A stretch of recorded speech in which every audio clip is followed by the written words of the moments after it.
에버그린 여성 찬양대에 귀한 찬양 감사를 드립니다. 저희가 누가복음 12장 13절로 21절의 말씀을 함께 읽었습니다. 오늘 저희가 읽은 본문의 13절과 14절을 보시면 어떤 한 젊은이가 예수님께 찾아옵니다.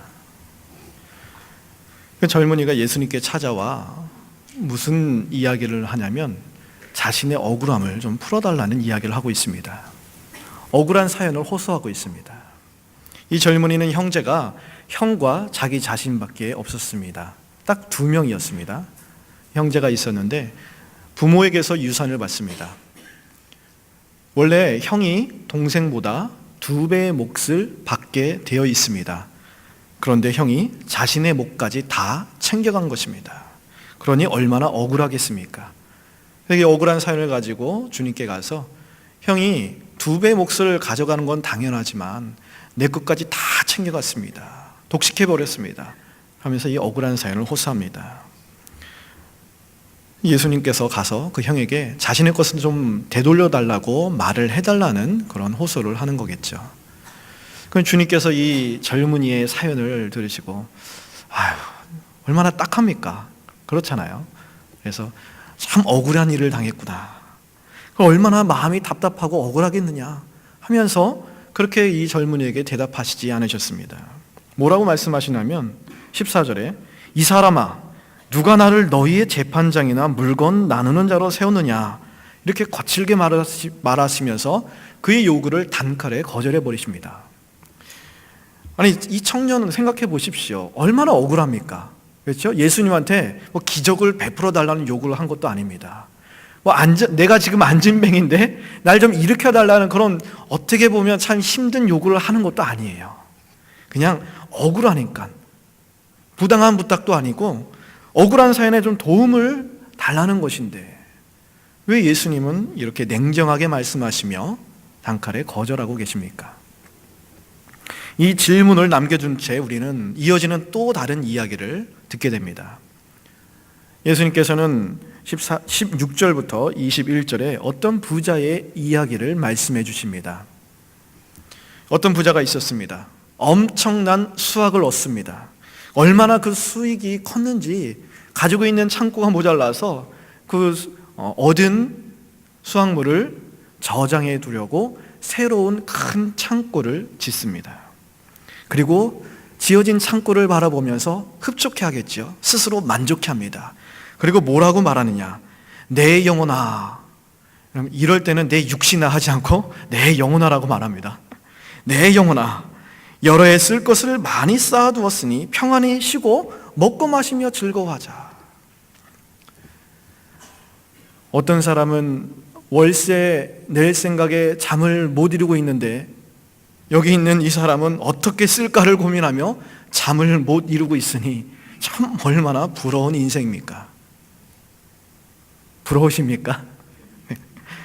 근데 예수님께서는 이 부러워할 만한 이 인생을 향하여서 어떻게 평가를 하시냐면 20절에 어리석은 자여 오늘 밤에 내 영혼을 도로 찾으리니 그러면 내 준비한 것이 누구의 것이 되겠느냐? 사람들은 다 이 사람을 부러워할 수 있습니다. 솔직히 좀 부럽습니다. 그런데 하나님은 부러워할 만한 그 인생을 가리켜 어리석다 그렇게 평가하고 계십니다. 왜냐하면 그가 염려하고 생각하고 고민하는 것이라고는 그저 자신의 탐심을 채우려는 물질밖에 없기 때문입니다. 그가 그 물질 하나 갖고 거기서 행복을 찾으려고 하기 때문에 하나님은 그를 가리켜서 어리석다라고 평가하고 계십니다. 이 주님의 말씀이 혹시 너무 지나치다, 너무 가혹하다라고 느껴지십니까? 오늘 주님께서 말씀하신 이 2개의 이야기가 나옵니다. 젊은이의 이야기, 형이 자신의 유산을 다 독식해버려갖고 주님께 그 억울함을 호소해달라고 이야기한 이 젊은이의 이야기, 그리고 어리석다라고 판결 내리신 이 부자의 이야기. 이 2 이야기에 혹시 어떤 공통점이 있을까요? 혹시 공통점이 있으리라 생각하십니까? 이 두 이야기의 공통점을 발견하셨습니까? 주님께서는 이 두 이야기를 하시는 이유가 있습니다. 두 개의 이야기 사이에 그 해답이 있습니다. 13절과 14절에 나오는 이야기, 16절부터 21절에 나오는 이 이야기, 이 가운데 어떤 구절이 있습니까? 15절이 있습니다. 15절에 그들에게 이르시되 삼가 모든 탐심을 물리치라. 사람의 생명이 그 소유에 넉넉한 데 있지 아니하니라. 주님은 탐심에 대해서 말씀하고 계십니다. 사실 주님께 와서 억울함을 좀 해결해 달라고 이야기했던 이 청년은 정말 억울할 수 있습니다. 주님이 자신의 목까지 다 독식해버린 이 형과 이 부자와 연결해서 말씀하신다면 이해가 갈 거예요. 너무나도 자연스럽죠. 근데 주님은 그 형과 이 부자를 엮어서 이야기하시는 것이 아니라 억울함을 호소하는 이 젊은이와 어리석은 부자와 함께 엮어서 탐심을 물리치라라고 말씀하고 계십니다. 동생은 어떻게 보면 피해자입니다. 근데 왜 주님은 피해자인 동생과 이 어리석은 부자와 연결시켜서 탐심의 문제를 지적하고 계실까요? 주님은 이 동생에게 있는 탐심의 문제를 드러내고 계십니다. 형하고 내 관계가 어떻게 되든지 상관없이 그저 나는 내 것만 챙기면 된다라고 생각하는 마음으로 주님 앞에 나와서 내 형에게 가서 이것을 좀 원래 내 거니까 내가 받아야 하는 것을 좀 뺏어서 나에게 주십시오 라고 말하고 있다는 것입니다. 형하고 관계는 어떻게 되든지 상관없이 내 것을 챙기고야 말겠다고 생각하는 그 마음이, 그 생각이 자신의 몫을 다 챙긴 형의 탐욕스러운 마음과 별반 다를 것 없다라는 말씀입니다. 이미 탐심의 노예로 살고 있다라는 것입니다. 소유를 놓고 형제와 형제 간에 얼마나 많은 다툼이 일어납니까? 재산의 문제로 인하여서 형제 간에 얼마나 많은 큰 일들이 일어나고 있습니까? 왜 그렇습니까? 재산 때문입니까? 소유 때문입니까? 아닙니다. 탐심 때문에 그렇습니다. 그래서 주님은 사람의 생명이 그 소유에 넉넉한 데 있지 않다고 말씀하시며 그 청년의 마음속에 있는 탐심을 지적하고 계십니다. 삼가 모든 탐심을 물리치라. 사람의 생명이 그 소유에 넉넉한 데 있지 아니하니라. 이 말씀은 오늘 우리에게도 주시는 말씀입니다. 성경에 등장하는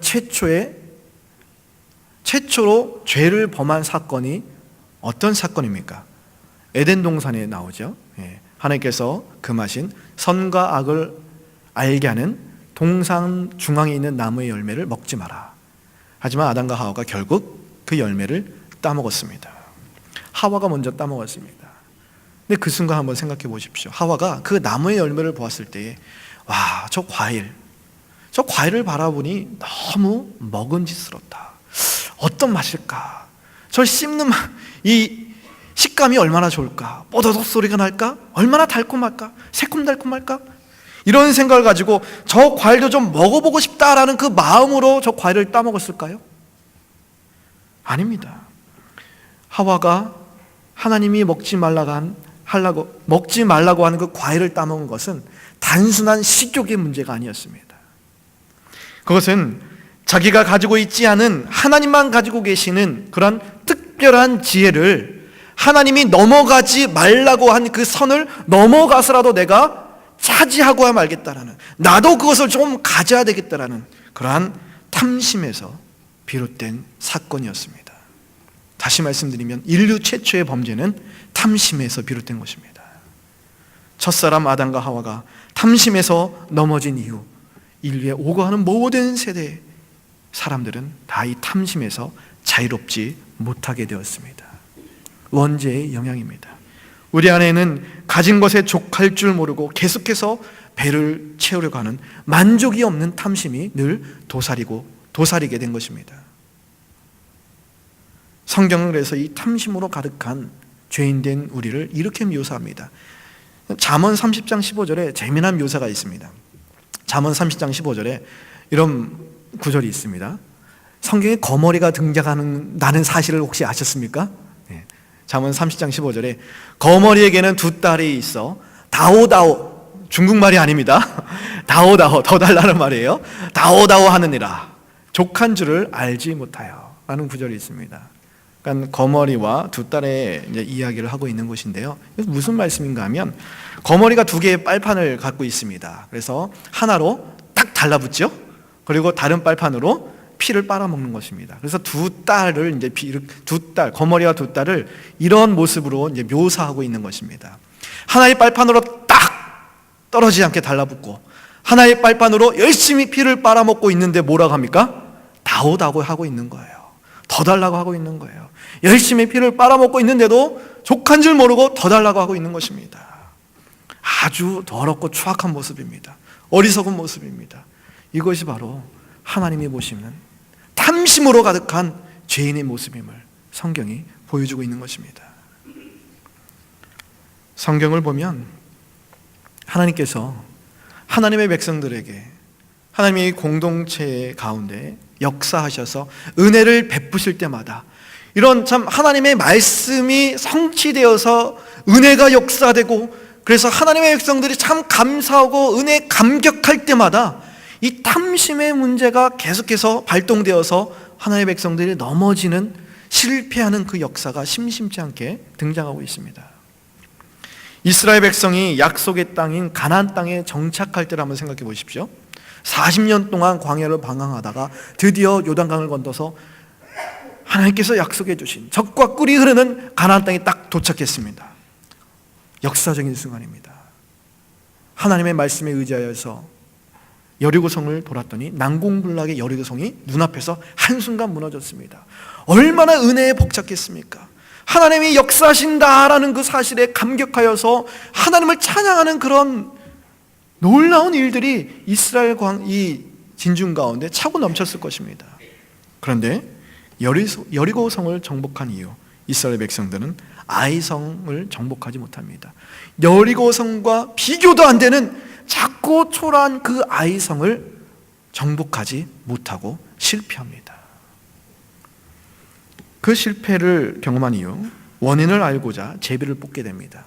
그러자 아간이라는 사람이 제비에 뽑히게 됩니다.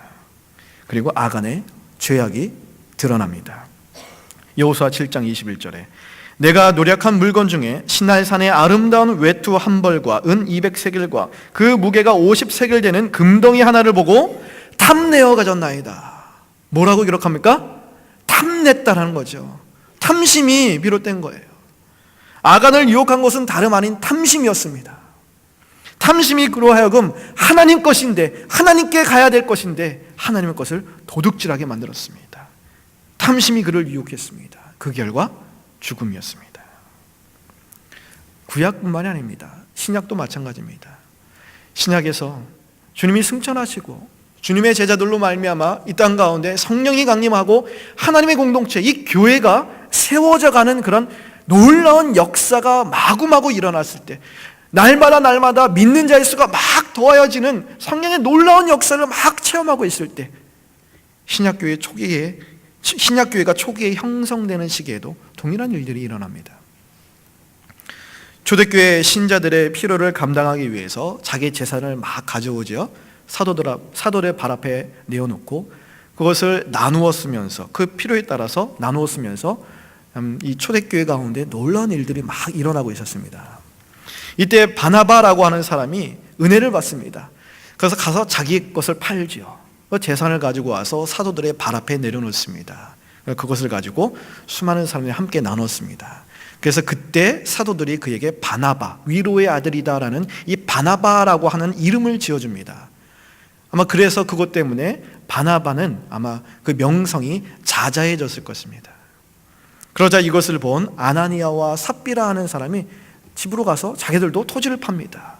그래서 팔고 받은 가격을 사도들의 발 앞에 베드로에게 가져오는데 다 가져오지 아니하고 절반만 가져옵니다. 그 일부를 감추었습니다. 그 결과 두 사람은 성령을 속인 죄로 죽임을 당하였습니다. 탐심이 만들어낸 죽음입니다. 첫 번째로는 명성에 대한 탐심이었습니다. 그리고 재물을 판 뒤에는 재물에 대한 탐심이 일어난 것입니다. 그렇다면 신앙의 위인들은 어떨까요? 우리가 성경을 바라보면서 신앙의 위인들이라고 일컬을 만한 그런 인물들이 많이 등장하죠. 그들은 좀 다르지 않을까요? 대표적인 인물, 다윗을 예로 들 수 있습니다. 다윗은 어떻습니까? 그는 우리가 알다시피 자기 부하 장수 우리아의 아내를 취하기 위하여서 살인을 저지릅니다. 간음하고 속이고 도둑질하고 살인을 저지릅니다. 왜 그렇게 했습니까? 탐심 때문이었습니다. 성경은 다윗이 옥상 위를 거닐다가 저 멀리 있는 가까이 있는 하여튼 자기 눈앞에 보이는 우리아의 아내가 목욕을 하는 장면을 바라본 것을 지적하지 않습니다. 그럴 수도 있습니다. 가다가 그 장면을 바라볼 수도 있습니다. 성경이 지적하는 것은 그 행위가 아니라 그 순간 그의 악한 마음, 탐욕스러운 마음을 키운 것을 성경은 지적하고 있는 것입니다. 그 탐욕스러운 마음이 마구 발동될 때에 다윗이 그것을 키웠다라는 거예요. 그것을 죽이지 못했습니다. 거기에 순응했습니다. 그 결과 그 열매를 얻기 위해 도둑질을 하고 살인을 합니다. 사무엘하 12장 10절에서 11절에 보면 그래서 하나님께서는 나단을 보내셔서 칼이 내 집에서 영원토록 떠나지 아니하고 너와 내 집에 재앙을 일으키시리라. 하나님은 아주 처참한 형벌을 선언하십니다. 탐심이 일으킨 비참한 결과입니다.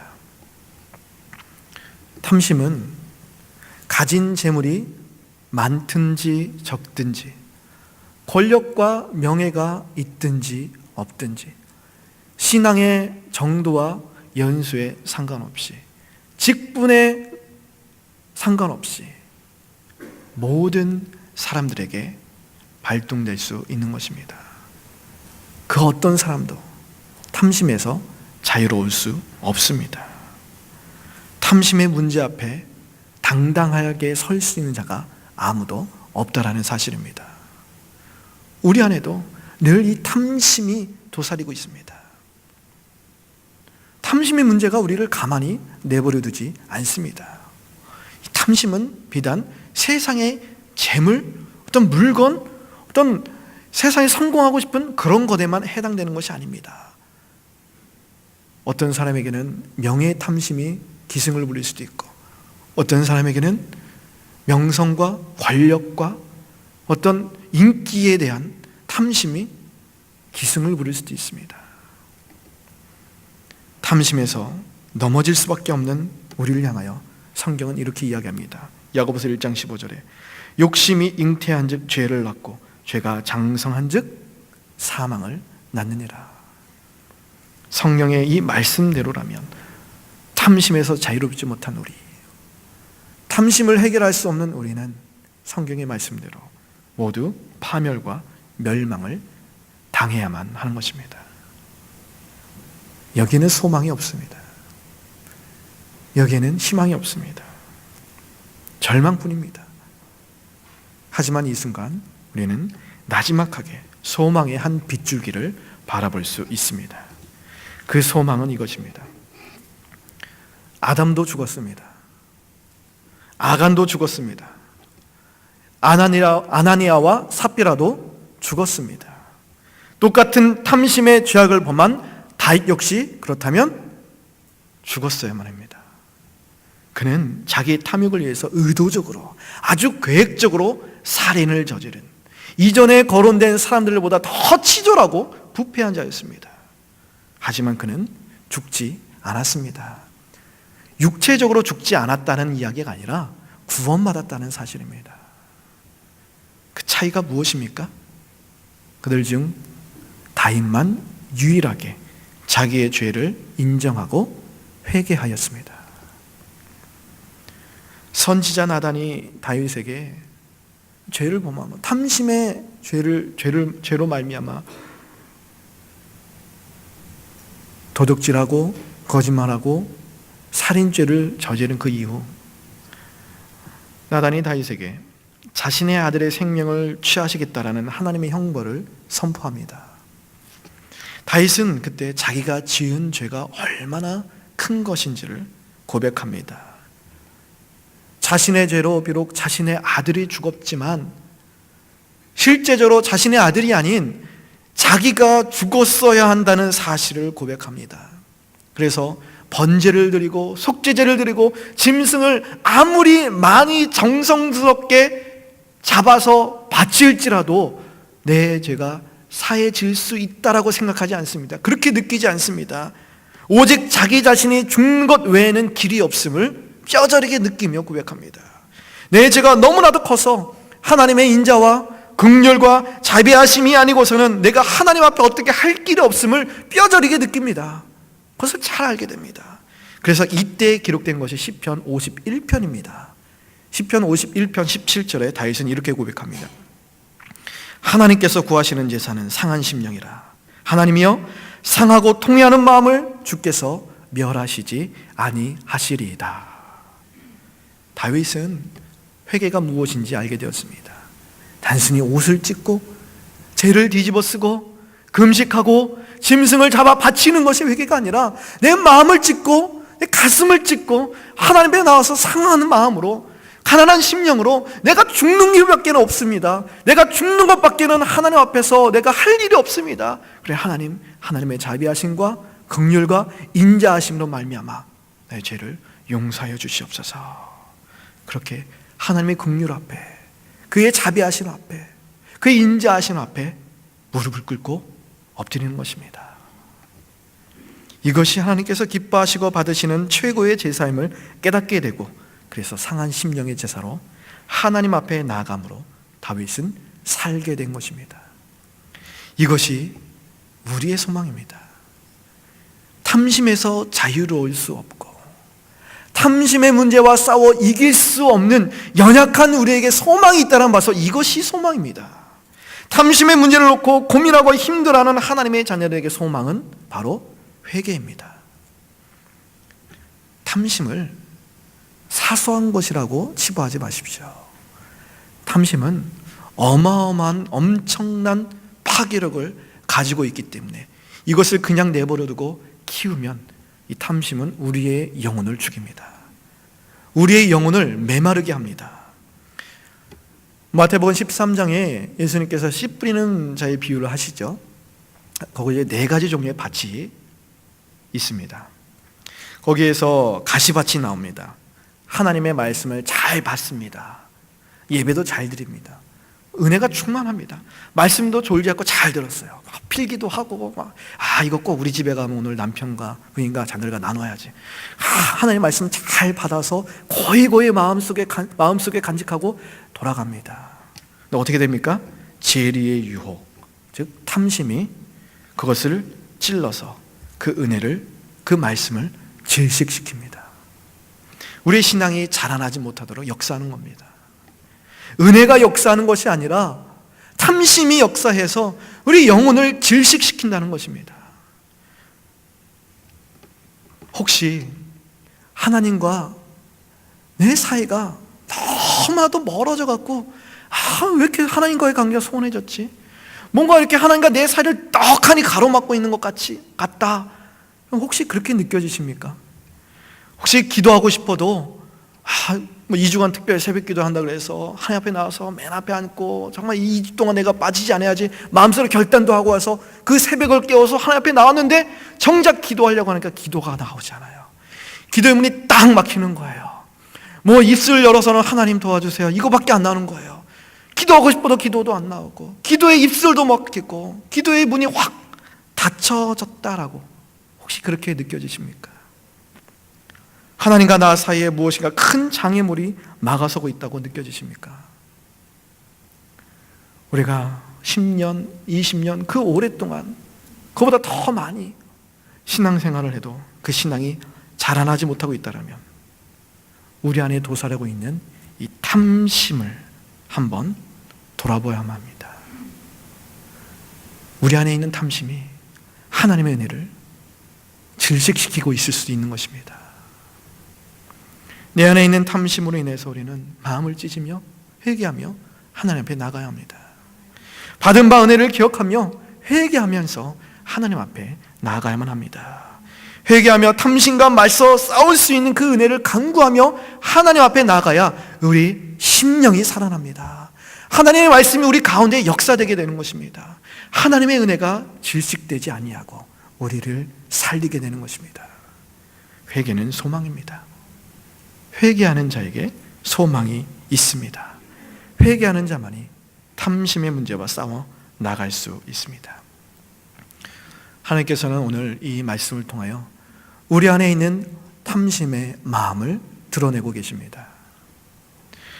탐심의 문제로 죄를 짓는 것을 주의해야만 합니다.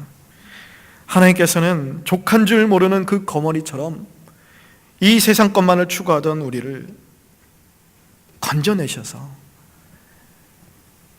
쉬 있다 사라지는, 잠시 있다 사라지는 안개와 같은 것에 찰싹 달라붙어서 우리에게 그 어떤 유익도 주지 못하는 것에 행복을 찾으려고만 했던 그런 인생을 예수 그리스도에게 찰싹 달라붙어 갖고 그 안에 마르지도 아니하고 영원토록 샘솟는 영원한 생명을 누리며 살아가는 그리스도인으로 우리를 삼아주셨습니다.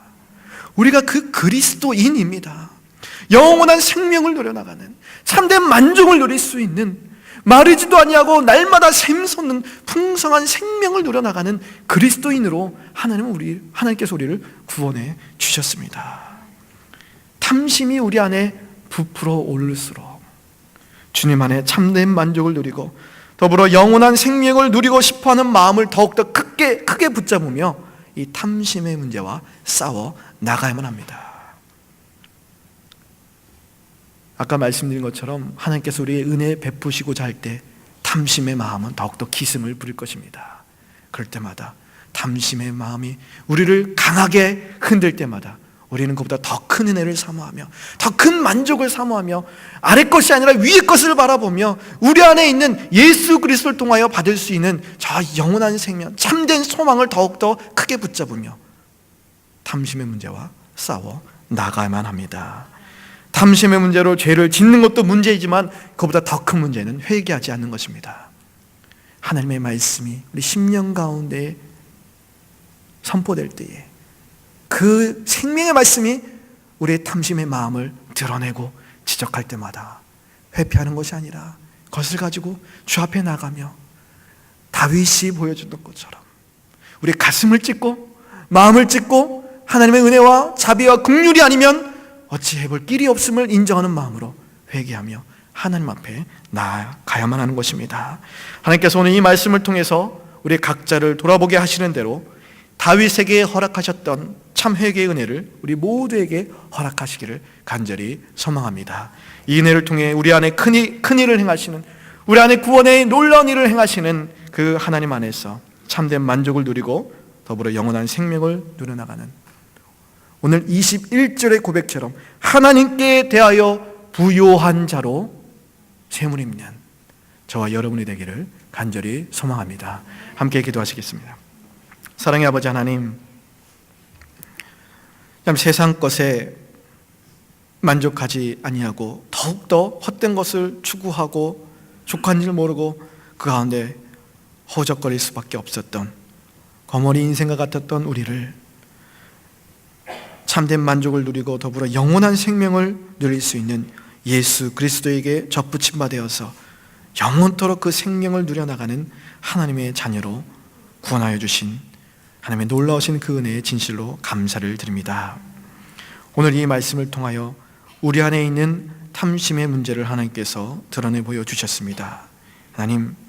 하나님의 말씀이 우리로 하여금 이 탐심의 문제로 인하여서 고민하고 괴로워하고 또한 근심하게 하셨사오니 이것을 회피하는 것이 아니라 우리 안에 여전히 도사리고 있는 이 탐심의 문제를 가지고 하나님 앞에 나아가며 다윗처럼 가슴을 찢고 마음을 찢고 회개하고 통회하는 마음으로 상한 심령으로 주의 은혜와 자비와 긍휼을 간구하며 회개하며 탐심의 문제와 싸워나갈 수 있는 제가 될 수 있도록 인도하여 주시옵소서. 다윗에게 허락하셨던 참 회개의 은혜를 우리 모두에게 허락하여 주시사 2017년 하나님께서 우리에게 이루시고자 하시는 온전한 은혜를 맛보아가는 복된 우리, 복된 화평교회가 되도록 인도하여 주시옵소서. 예수 그리스도의 이름으로 기도드립니다. 아멘. 일남 전도에 나오셔서 찬양을 하나님께 영광 돌리시겠습니다.